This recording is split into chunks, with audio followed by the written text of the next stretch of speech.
Saxon Algebra 1/2, lesson 51. Students, our topic is decimal parts of a number, which sounds really fancy, but really, we're gonna go back to an old friend called the frickin' formula. Well, I think it's a relatively new friend for you. It's an old friend for me. And that is where we're finding our share of groups of things. And I use the examples of dividing up Skittles or Reese's Pieces or M&Ms.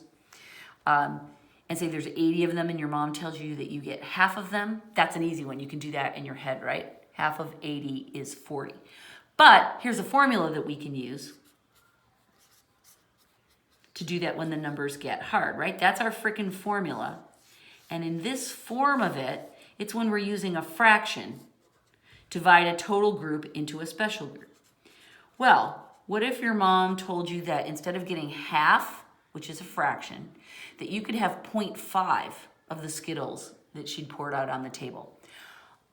Well, 0.5 is just a decimal form of the same idea, right? 1/2 equals 0.5.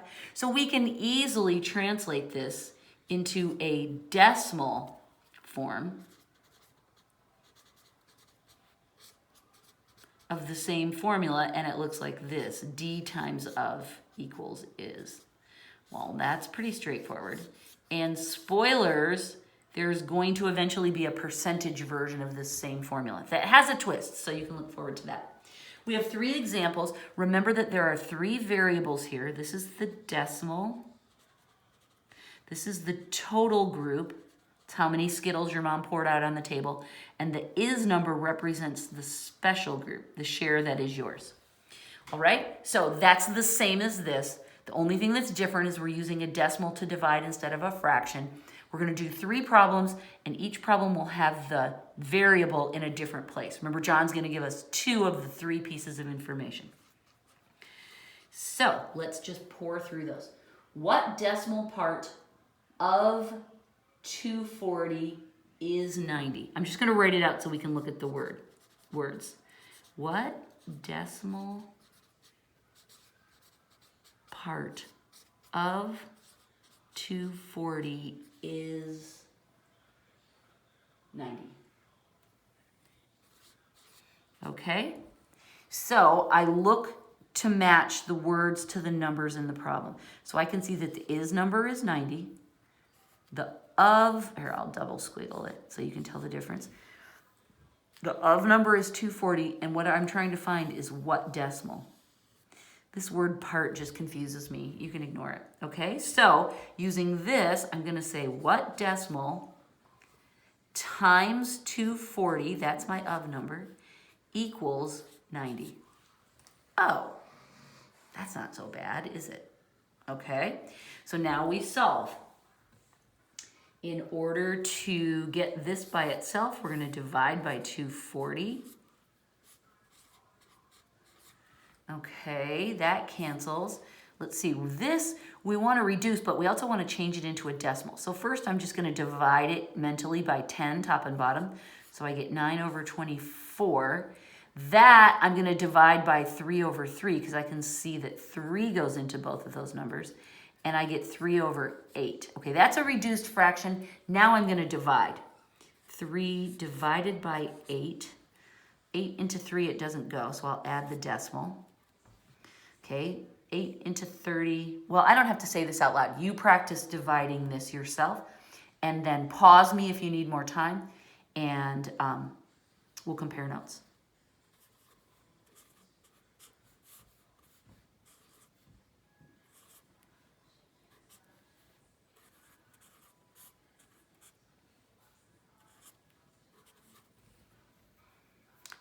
Pause me right now if you need more time. Okay, now you're back and I assume you've done your division. Here's my solution.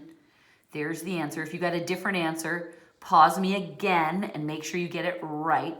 But what we figured out is that what decimal equals 0.375. So what that means is if there were 240 Skittles on the table and your mom said, here, you get 90, and you wanted to know what decimal percent that, or what decimal part that was, it was 0.375. So you can decide if that's fair or not based on the particulars, but that's the right answer. Again, John often puts a lead 0. He writes it like that. If you want to, you can. I like to just leave it plain, either way. Okay, so there was the variable in the first place. I'm gonna rewrite the formula up here. You guys, I wanna stress it to you. On your tests, I took some points off if you did not put the formula by the problem. I cut no slack on that, you guys. It's so important that you discipline yourself to always write your formula when you're working a problem that uses it. I know it takes an extra step. I know it's that much energy out of your wrist, but you need to develop the habit now. It's a really good habit, and that's why I'm very tough on the test. And the best way to practice that, you guys, is in your homework. Please always write the formula by the problem, okay? Do like I do. If it was on the previous page, you wouldn't have to do it, but I flipped the page, so I'm gonna do it again. Okay, ready? I'm gonna write it out. 4/10, whoops, 4/10, no, 4/10 of what number is 72, okay? You do not have to write these out. I write them out so you can see how to analyze the words. Okay, I see the mystery is the of number.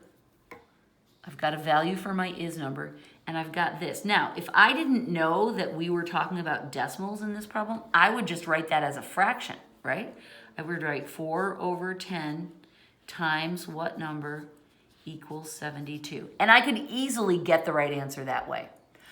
But I understand that in this lesson, we're trying to learn about the decimal version. So I'm gonna write 4/10 as a decimal. So it will be 0.4 times what number equals 72. And now I will divide by 0.4. And now I will do a cute little long division over here. It's 72 divided by 0.4. Let's remember our decimal rules for dividing. We cannot have decimals here, we have to jump them. If we jump it there, we have to jump it here, and then it goes straight up to go there. All right, now I can actually do the division. 4 into 7, yes, one time. Bring down the 2, subtract, bring down. 4 into 32, yes, 8. It comes out exactly even, and then I can fill in a 0. So the number that we're calling what number equals 180. So if your mom says you get 4/10 of the Skittles she poured out on the table and she gives you 72, then you can work back and calculate there must have been 180 Skittles on that table to begin with. If we were in person, I would ask you guys, which do you prefer? Skittles, M&Ms, or Reese's Pieces? But I want you to visualize whichever one of those is your favorite when I talk about these problems. Okay, last one. Example 51.3. Look, did you see I got a new marker? I got these at Michael's. They're art markers. They have a nice tip here for coloring if you want to do that. But I used them for my math so that I will always have the right color for your class, and I'm excited about it. Okay, 51.3, 4/10. Again, John writes it out in a word, 2 words technically. 4/10 of 72 is what number? Okay, this looks almost like this problem, but notice that last time we didn't know the of number. This time we know the of number is 72. Last time we knew the is number was 72. This time it's the mystery. That's going to make the world of difference in our problem, because last time 72 was your share. This time 72 is the total that she poured on the table, right? So it's going to look a little different when we get our answer. Again, I could write this as a fraction and I would get the right answer, but I'm going to write it as a decimal because I know that's what John's trying to teach us. So the decimal number times the of number, I'm going to put it in parentheses to show multiplication, equals what number? We don't know. All right. So this time, instead of dividing, I actually have to multiply those two. So I'm going to write 72.4. Remember, when you multiply with decimals, you ignore them and add them at the end. 4 times 2 is 8. 4 times 7 is 28. 1 place is behind the decimal. So that's the answer. So that means that the number we were trying to find is 28.8.